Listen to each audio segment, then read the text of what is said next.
You're listening to The Coaching Divas, a podcast for everyone navigating the twists and turns of corporate life. Follow along as we chat through common workplace situations and extend the coach approach to help you handle them with ease. We offer a cross-sectional view that spans generations, positions, workplaces, and lifestyles. We're your hosts, Claudia Jones, Daniela Velkovic, and Misha Jethba, and we are The Coaching Divas. Ever feel like you're wearing shoes 2 sizes too small, perhaps 2 sizes too big, but at work, you're not crazy. You might just be in the wrong role. Welcome back to The Coaching Divas, the show where we believe your career shouldn't feel like a bad first date that never ends. Today, we're diving headfirst into all things career fit, spotting the signs you're out of alignment, why burnout isn't just about needing a longer vacation, and how to figure out if your company's values are more than just inspirational posters in the break room. We'll help you assess where you stand, plot your next moves, and maybe, just maybe, find work that actually fits like your favorite pair of jeans. Because life's too short for uncomfortable shoes and uncomfortable jobs. Let's get into it. Nothing worse than uncomfortable shoes. Or jeans. Or jeans. Yeah, I can attest to that. That's for sure. Or an uncomfortable job. Oh, there's that too. So if we think about fit, what does fit mean to you guys? I think it covers a lot of bases. Fit to me is like job responsibilities, duties, utilization of my skill sets, my expertise, but it's also things like company values and whether or not I feel like I'm in line and I fit and agree with, let's say, their mission or their vision and things like that. For me, I always kind of take a little bit of a step back. I always think about you spend at least a third of your day at work. And is this someplace that you're comfortable being? Are you happy being there? Do you feel like you're contributing? Do you feel like you're actually going forward with what you want to do? You know, and you know, do you look forward? Well, we don't always look forward to going to work, but do you look mostly forward to going to work and spending a third of your time there because you feel like you belong there? And that's what I think about with fit. Is it someplace that you actually look forward to going to? I think of all of those factors and all of those qualifiers. But then I also think, is this place close enough to my home? How much do I have to commute to get to the office? Do I want to sit in a car? Do I want to sit in subway, metro, whatever, a bus? That's one angle of it. The other angle of it is, do I actually want to socialize with these people? How is this culture of a company really fit with who I am as a person? Maybe it's too competitive. And again, I'm speaking from personal experience. I turned away from working with the big five, you know, the Accentures, the Deloittes, because I found their environments too competitive. Mm-hmm. It just didn't align with my value of working as a team. I couldn't fit into that mold. Tried it out once for 6 months and walked away.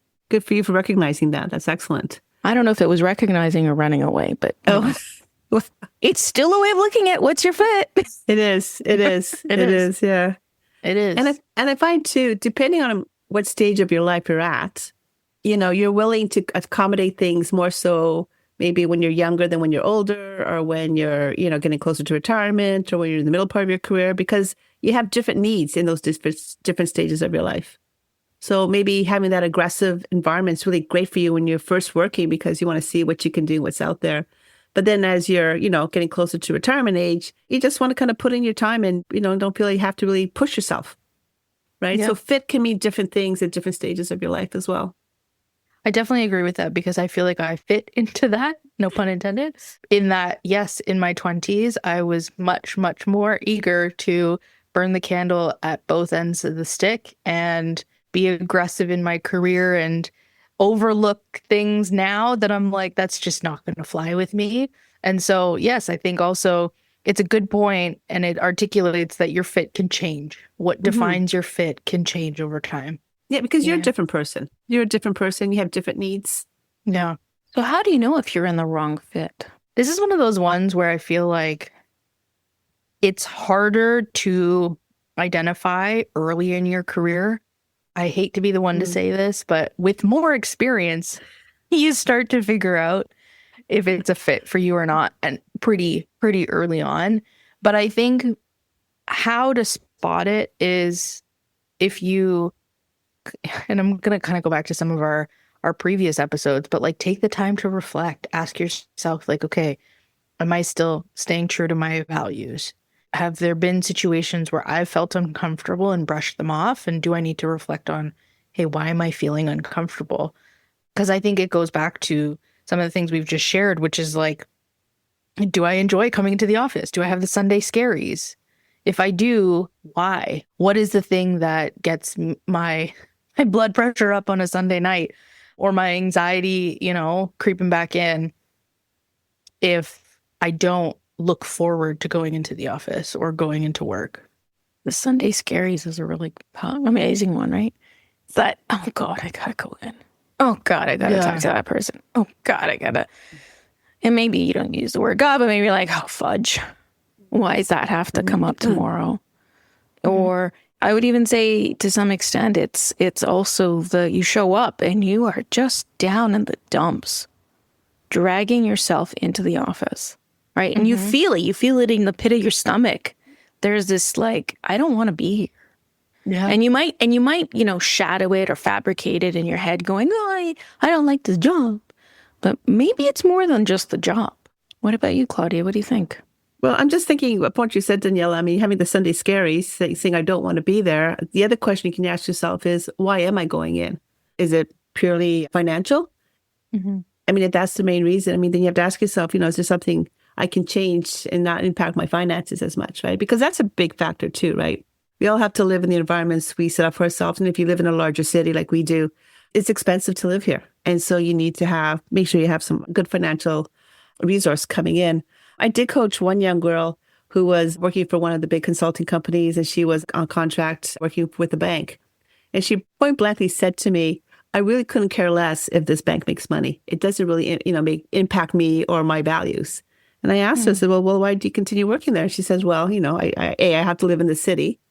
And so if I do what I really want to do, I can't make the kind of salary I need to be able to afford living in this city. Her whole thing was very much about environmental concerns and, and all that kind of social well-being and awareness.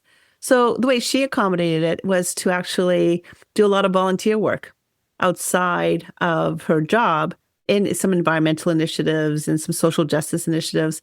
And that kind of bridged that gap that she felt she had by working for a bank where their whole focus is on making money. And there wasn't a whole lot of concern about the environment and some other things. So if you have to work in an environment because it's not your fit, but, we all have to survive, can you find an alternative to help you meet the needs that you find are lacking?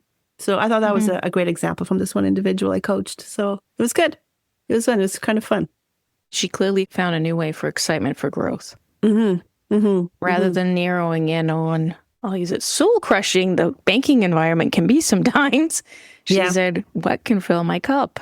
That is important, because the reality is, as much as your workplace, your fit in the workplace takes up such a significant part of your time, you do have other time that isn't dedicated to the job. So what can you do to give yourself that fulfillment and happiness? Exactly. It raises a good point as well and Claudia, you said this earlier, right? That we work about a third of our lives. That means we still have 2/3 of living to do. And so it shifts focus of, okay, what am I doing in the other 2/3 of my life versus that sentiment of living to work instead of working to live. It's a good reminder that, if you're not 100% aligned to your company's values or their objectives and things like that, and you have your own passions, how do you make time for that in the other 2/3 of your life? Yeah. The other thing I hope our listeners can be open to thinking about is corporate culture is just one angle of, do I fit in? Especially larger organizations, what I found is that there's microcultures.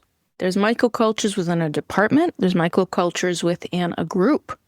Yeah. Where you maybe have a team lead who has 3 or 4 people that you work with, who's very different than another team lead or another manager. So when we're looking at, what does it mean for me to be a good fit, or is this a good fit for me? Maybe it's not even the company. Maybe it's just the people you're working with in the moment. Then the question then becomes, well, what's your tolerance level?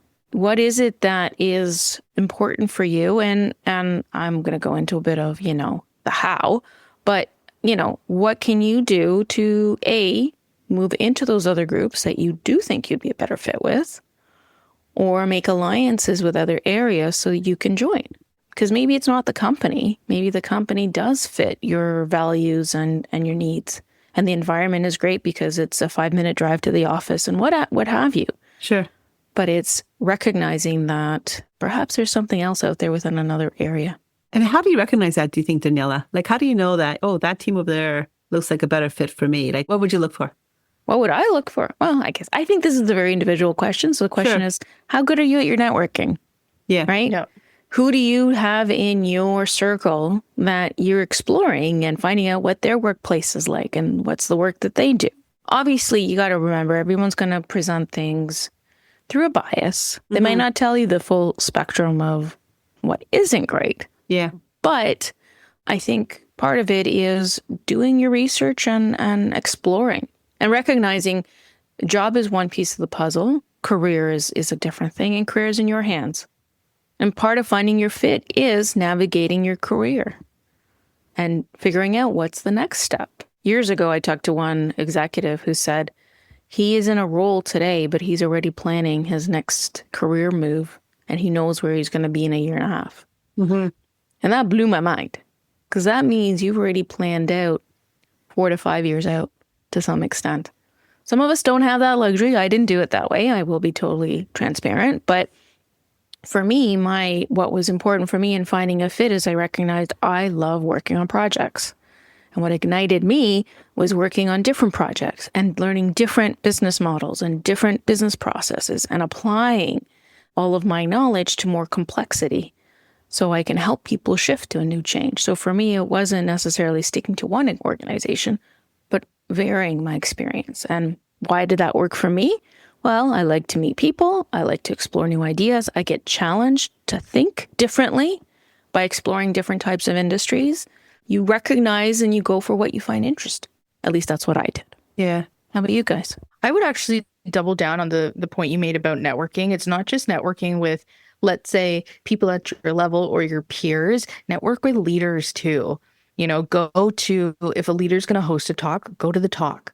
Listen to them. See if that is somebody that's going to motivate or inspire you. And then go and talk to that leader's team members to be like, hey, what's it like working with so-and-so? That's how you can figure out if another team is going to be a better fit for you, especially if it's the people that is the contention in your current team.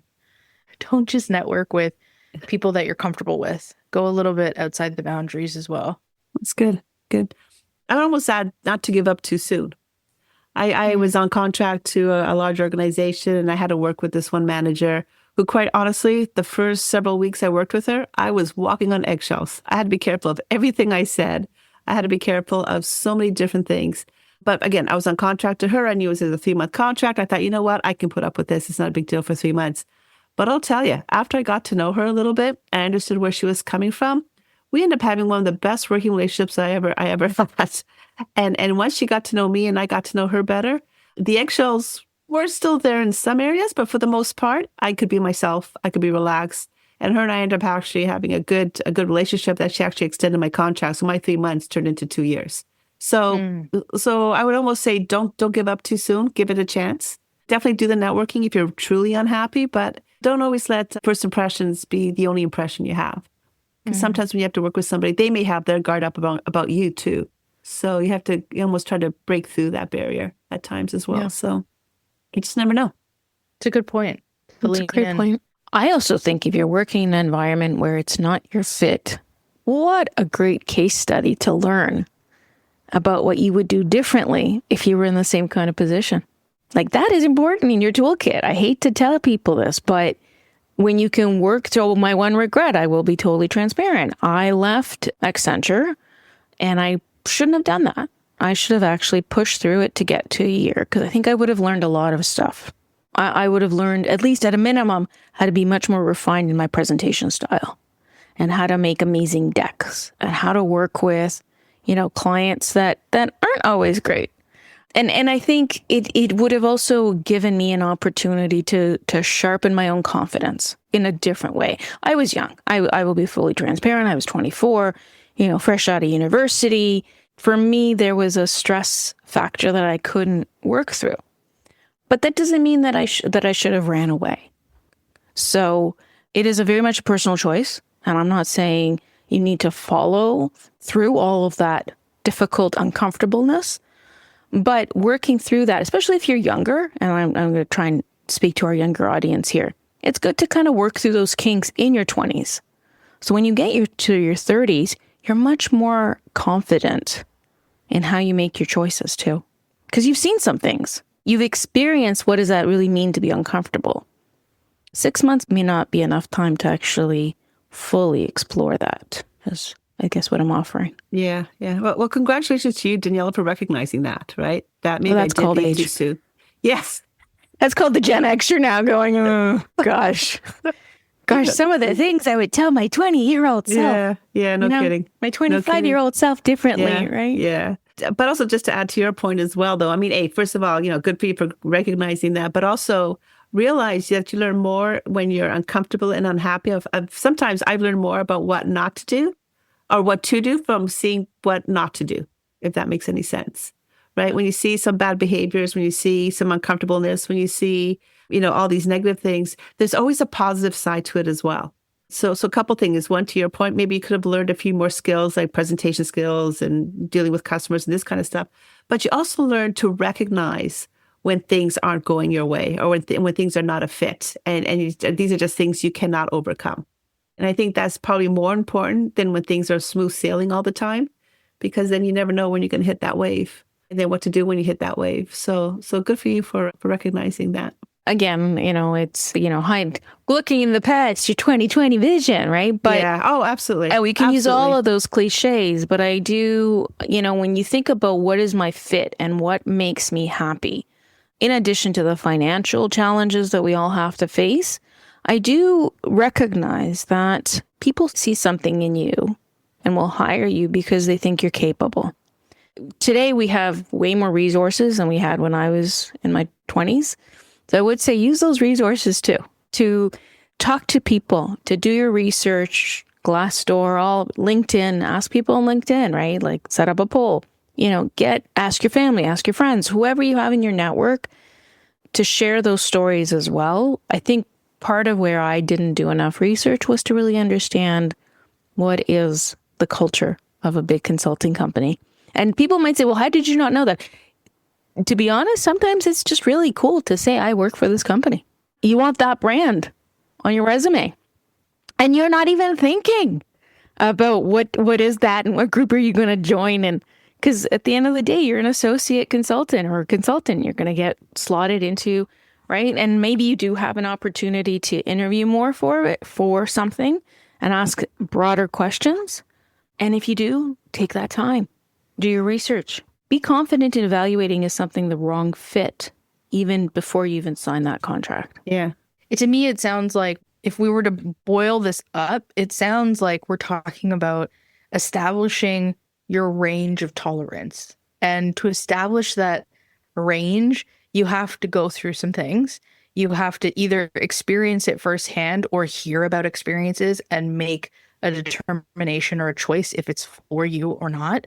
And so part of that question of like, okay, what are the signs that you're not in alignment or something isn't a fit? It's not a one size fits all. It's not a singular answer or pinpoint of like, this happened and it's not a fit. It's more, what are all the qualities that either make something a positive experience for you or a place that's going to challenge you to a point where you don't want to engage anymore. And I think a big part of that too is then the balance of whether or not it's a fit, whether or not you see opportunities elsewhere, or if you are at kind of your breaking point, if you're burnt out and you need to make a different life choice and move on. Mm-hmm. So it's all about how do you establish that range of tolerance and then being able to identify when you're, hitting a high range and a danger zone versus you're in a place where things fit and they make sense. It is a range of tolerance. That's exactly it. Yeah, that's good. That's really good. So great point, Misha. But do you think maybe you can determine these things early on in your employment with an organization, actually right through the interview stage? Are there key things you can ask? Are there things that you can kind of query about? Those things are people comfortable asking those questions? Yeah, I think it's a combination of yes and no to answer your question.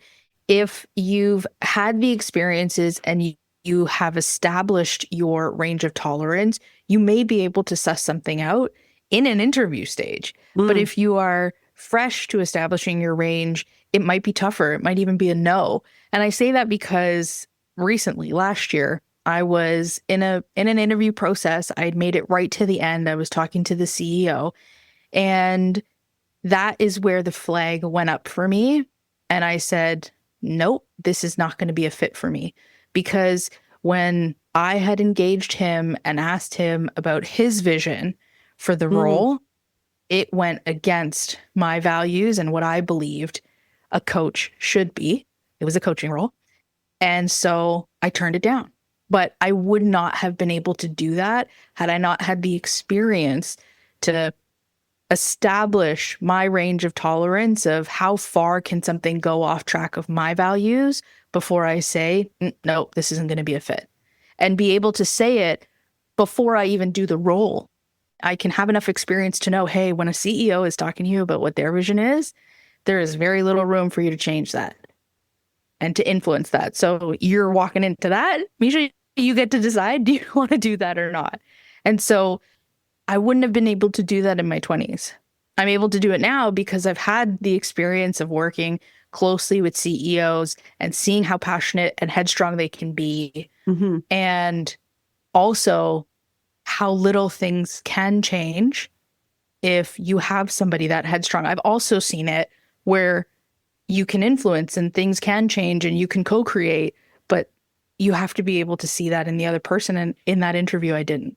And so I walked out of that interview. There were tons of red flags. That was one of the key ones. And I said, this is not going to be a fit for me. So I think it depends on how far along you are in developing your range of tolerance. Good for you for recognizing that. That's excellent. And let's remind our listeners, that takes a lot of confidence too. You need to have confidence if you're looking to find your fit, because you have to be confident to say no and be okay with that. And that's not easy. We touched on the other topics. We want to be in a cool company. We want to be paid well. Those are all lovely things, but there can be the other side of the coin, which is that, people here are autocratic, or my decisions get utilized by somebody else and I don't get credit. There's a lot of things where, we're asked to co-create and then my name's not on the tagline. That can happen. Right? For sure. And you're not going to see those type of experiences until you're actually in the door. So I think what Misha's story tells me a lot is when you're interviewing, ask the right questions. When they tell you, what would you like to know? Ask. And make the time to really explore your own values in those questions. Yeah. And Misha, you went through quite a long interview process to get to that point.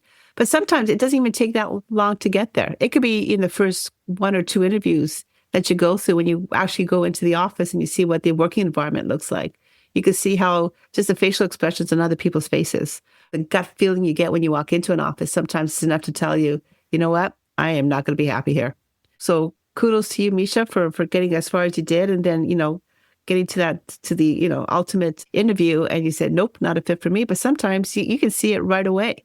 I know I felt that, whenever I've gone into interviews in the past, and then they shoved me in some small little meeting room, which is just tucked away someplace really far, and too many chairs in the meeting room, and it's all disoriented, and people can't find you. I'm like, why the heck would I want to be here? They're not treating me as well. I certainly wouldn't treat other interviewees like this. So yeah, it tells you right away how they treat people too, right? So yeah, I think you raise a good point too. Like if you're the same way we're saying, like, ask questions, be confident, and ask the questions to the people interviewing you, listen to the questions they are asking you. If they are asking you, how comfortable are you with repetitive tasks? How comfortable are you in a fast-paced environment where things are constantly changing? If any of those questions send little prickles up your spine and you're just like, oh God, I hate this question, but like I gotta be the positive answer so they hire me, pay attention to that. Because that is your body telling you, hey, you're gonna be challenged because that's the environment you're walking into and you may not fit into that. For whatever reason, that just triggered a memory for me where I was being interviewed for a change management role. And the person interviewing me had this huge mustard stain on his shirt. When I saw that, I went, you know what? If this guy can't clean himself up from an interview, you know, I understand things happen, but my goodness, if you can't eat a sandwich without getting mustard on you, this is not the kind of professional environment I want to be in. And quite honestly, for me, that mustard stain just killed the whole interview for me. It was just ridiculous. And that's the thing, right? That's what's important to you. Yeah. Yeah. Right? Yeah. I know. Because you want a certain level of professionalism. And this is the person I would be reporting to. And if I can't look at him straight in the face and not laugh at him, I've lost all respect for this individual. I'm sorry.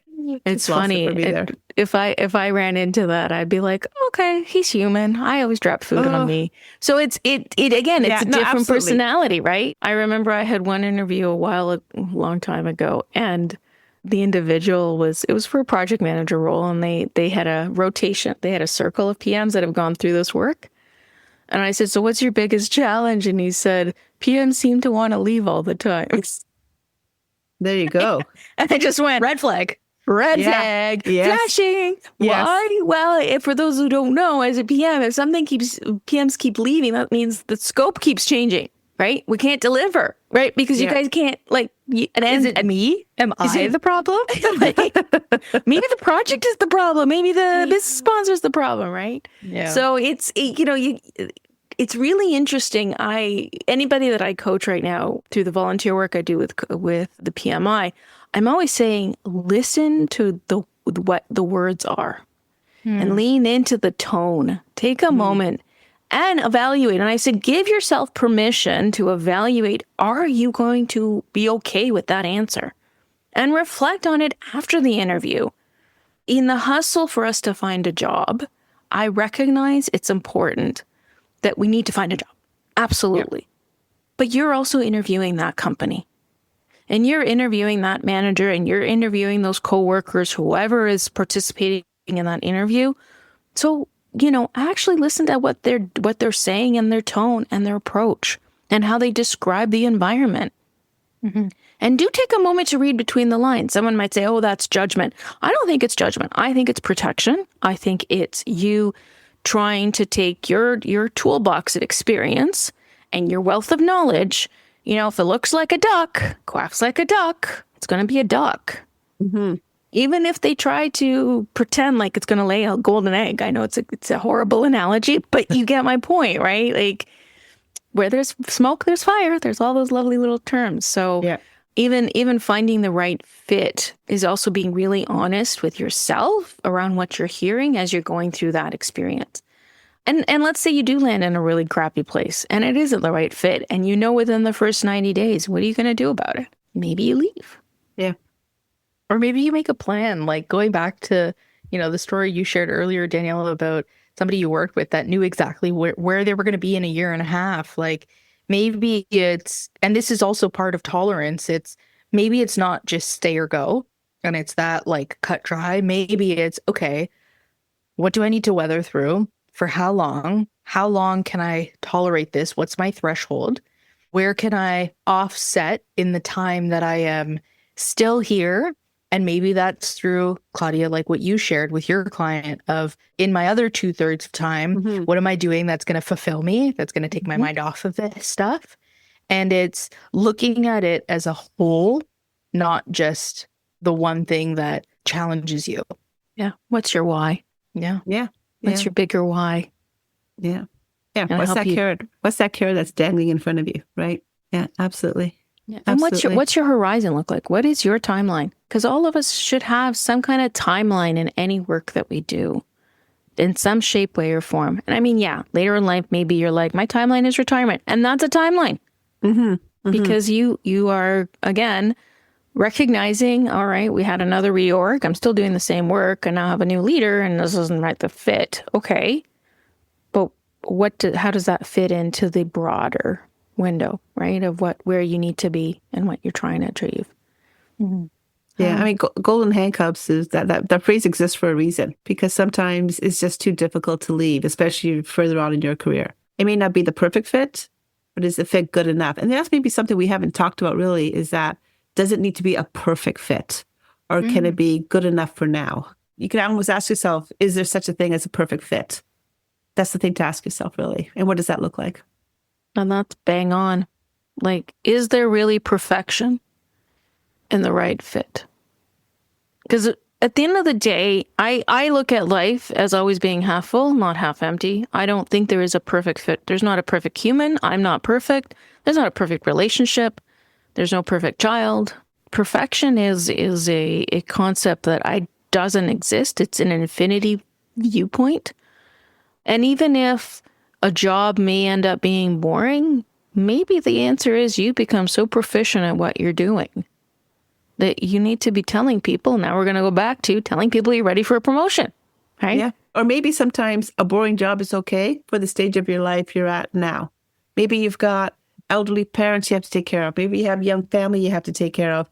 Maybe you just need the 1/3 of your life, which is work, to be quote unquote boring, because the other 2/3 of your life is just too much going on and you need almost that quiet time, if you will. That's not quiet time, but more non-challenging time to offset the other aspects of your life too.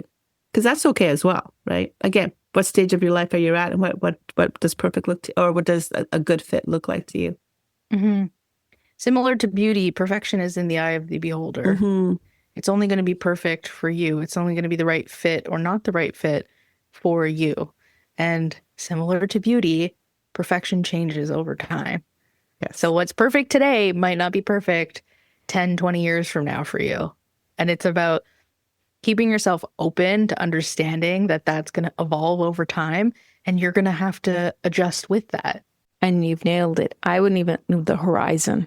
10, 20 could be 6 months to 2 years. Yeah, things move so quickly now. So yeah, it could be far less time than 10 years from now. It could be economic. Your country could be facing like tariffs. Mm-hmm. So how does that impact you, right? Your country could be facing some kind of political turmoil. Let's face it, the business cycle goes up and down. All of that becomes part of your evaluation when you're thinking about finding your fit. A company and a job may not fit your values and your mission statements and what's important to you, but it's nice to get that paycheck, especially if things aren't so easy out there in the marketplace, right? Especially if the economic cycle is going down a bit. So you can't make these choices in a silo is also the other thing. Oh, yeah. I think the other choice too is, do I need my job to fit to my values? There are some people who are okay with there being a misalignment there. They don't care. They're like, I'm here for the paycheck. I can do the job. I don't care about anything else. That is a choice. And no choice is right or wrong. It's only right for you. So if the choice for you is that misalignment can be there and you're okay to live and operate in that space, that contributes to that range of tolerance, right? Absolutely. It's something you've accepted and you're okay with, and that's also okay. I've had 2 opportunities to work with capital markets or securities areas of the bank. They're difficult. It's a difficult environment. It is high paced. It is high pressure. It is very demanding stakeholders. They have high expectations. Again, think of that kind of space that they're in. High value, high net worth.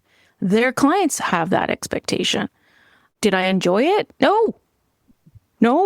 They're challenging. They change their mind every 20 minutes. I mean, that's an over exaggeration, but trying to change management in those kind of places, project management, you have to hold them to a whole other level of like stick and handle kind of thing, right? And here's the thing, I would go back and do work with them again, not because I enjoyed the environment and they were a good fit, but they challenged me. And so there is a level of interest that I have in that space. I learned so much. Again, did not like the personalities, did not like the culture, did not like the work, but I did learn a lot. Yeah. about Yeah. trading and traders and the concept of commercial loans, things I never would have seen before. So yeah, sometimes it's that's the trade-off, right? Yeah. Kind of going back to as well, Danielle, to your example, you're a different person now than you were when you first worked there. So knowing what you know, you would go in there with a different headspace. You'd be prepared differently to challenge it, right? So you wouldn't be overwhelmed by all these changes constantly, right? You would know what Let's to hope not. expect, and you'd be a success because you know more so now, and you know what to expect, and your headspace is different. Right? Absolutely. You'd have different expectations of the organization and different expectations of yourself too. So fit can change throughout the year, and maybe an organization may not be a fit when you're in your 20s, but maybe it's a fit for you later on in life, given your experience and your wisdom and your maturity, if we should say that. But yeah. So as we've kind of had quite a fruitful conversation here on what's the right fit and all the different lenses that one can look at, what are some top things that we could leave our listeners with? The things that come to mind for me are, first and foremost, like, listen to yourself, listen to your indicators. If you are snoozing your alarm 6-7 times in the morning, you're giving yourself a pep talk when you park your car and before you go into work or before you get off the train. If you're constantly saying, I'm so tired. Oh my God, don't ask me to talk about work. Listen to those indicators and ask yourself, hey, is this now a point where it's challenging my fit, my tolerance, my alignment to what I am doing with a third of my day? The other piece to it as well is to just give yourself the space to figure it out, understanding it's not a single point in time. You don't figure out your fit today and then that applies for the rest of your life. Give yourself that space to absorb, to adjust, to adapt, and ultimately make choices around if something is a fit for you or not based on what you believe to be right, not what other people tell you. Oh, I like that a lot. It's your decision. That's good, Misha. Yeah, if I could add to that too, is just to kind of, again, emphasize that different fit, different stage of life, it varies. So what you liked in your 20s may not like in your 30s or your 40s. And maybe you go back and revisit what happened in your 20s because you'll be a different person, better prepared for that. And I would say the other thing I would add to you, Misha, is right at the interview stage, you can tell if an organization is a fit for you. So don't be afraid to ask those questions. Ask about values. Ask about how does the team work. See how they respond to you. Are they too vague in their answers? Do they badmouth other employees? Then you can decide, is that the kind of environment I want to be in? I want, do I like the vagueness, or do I prefer more specific examples? What does the environment look like? Just the way the office is decorated and designed. Is it all just a clutter of different tables and seats, or is it actually some thoughts been put into it so it's a nice, proper work environment for its employees? I think that's important as well. Yeah. And I guess just to kind of close it all out, I would say it doesn't really matter whether you're in the organization and it's no longer the right fit, or you're outside of the group and it's no longer the right fit. You are not too much. You're not too little. You need to remember you need a space that gets you. Mm-hmm. And that's a great thing to always remember. How you get to that space, you'll figure it out. Thanks for listening to The Coaching Divas. If you've enjoyed this episode, leave us a review and follow us on Instagram at The Coaching Divas. Your ratings and reviews help more people like you find our podcast. Don't forget to subscribe and share this episode with someone you think would love it. Until next time, we are Claudia Jones, Daniela Velkovic, and Misha Jethva, The Coaching Divas. If you're going to coach, might as well coach like a diva.